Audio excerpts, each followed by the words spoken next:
Hey guys, I don't know what happened. Somebody didn't want me to tell this story. I don't know. Okay, so I'm not sure where I got cut off. So let me kind of start over. I'm telling you about the revelation that I came to when I found myself at my lowest point in life. So, as I said before, I've burned bridges with friends and family. I'm all alone. I'm in Texas. I've lost my job. I've lost my home. I've lost my car. I've lost my husband. And I'm in a relationship with someone who has been now suddenly taken away temporarily, if you know what I mean. So, I am very depressed. I am not eating. I'm fasting, but I don't even realize I'm fasting because I'm just praying and crying and praying and crying and, not eating, losing a lot of weight, whatnot, being accused of being on drugs. You know what happens when you lose weight. But anyway, found myself at my lowest point. So I called my brother, my oldest brother, and having a conversation with him about, why I feel so horrible, why I just feel so helpless and so hopeless. And so, kind of what he told me was, he said, Tina, he said, all of your life, you have put others ahead of yourself.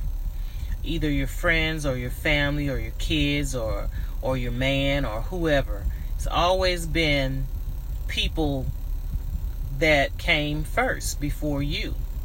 You say, so when you live a life that way and then you suddenly find yourself alone, this is what happens.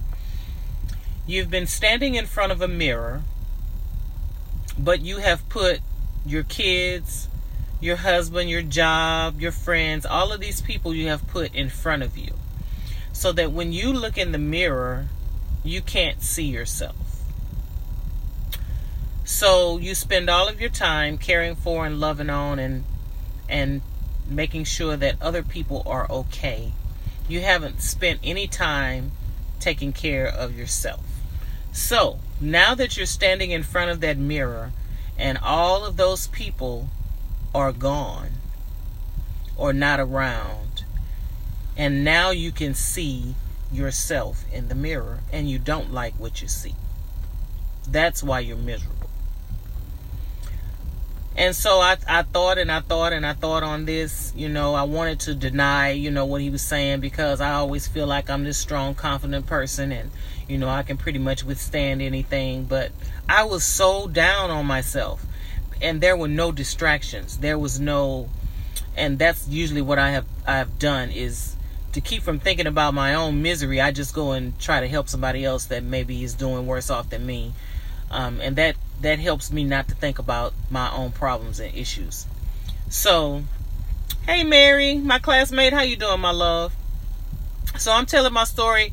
You guys, if you see this on the replay, hashtag replay for me. And you can go back and hear the entire story, because I don't want you to, I don't divulge all my business all the time, but I'm trying to do better. So listen, I was looking in the mirror and I could see Tina. And I didn't like what I saw. And that is why I was so down and depressed and helpless and hopeless. And couldn't get the motivation that I needed to get up and do what I needed to do for myself. So the question to you today is, for those of you who, and I know that this doesn't apply to a lot of people, but for a lot of people it does. And for me, hey Drea, you guys having a great time? Thank you so much for joining me. Thank you, baby. I'm just talking about some down times in my life and a revelation that I came to during that downtime. So go back and listen to the whole thing. But the man in the mirror, I didn't like what I saw. And so what I want to ask you guys today is, do you have difficulty being alone? Do you have trouble being by yourself for extended amounts of time? And if so, have you ever asked yourself why? Do you not like you? Have you ever asked yourself, If I can't be alone with me, how can I expect anybody else to want to be alone with me? So, it sometimes does us good to be in positions where all of those distractions are removed so that we can look in the mirror and actually see ourselves and become the type of people that we like spending time with. Become the type of person that you love. And stop worrying so much about what somebody else likes or loves about you. I just wanted to share that with you guys very briefly, to say that sometimes we all we got, Sometimes it's me, myself, and I, and the good Lord, of course. But, we as people need that human companionship, and we need somebody close by to reassure us and lift us up when we're feeling low.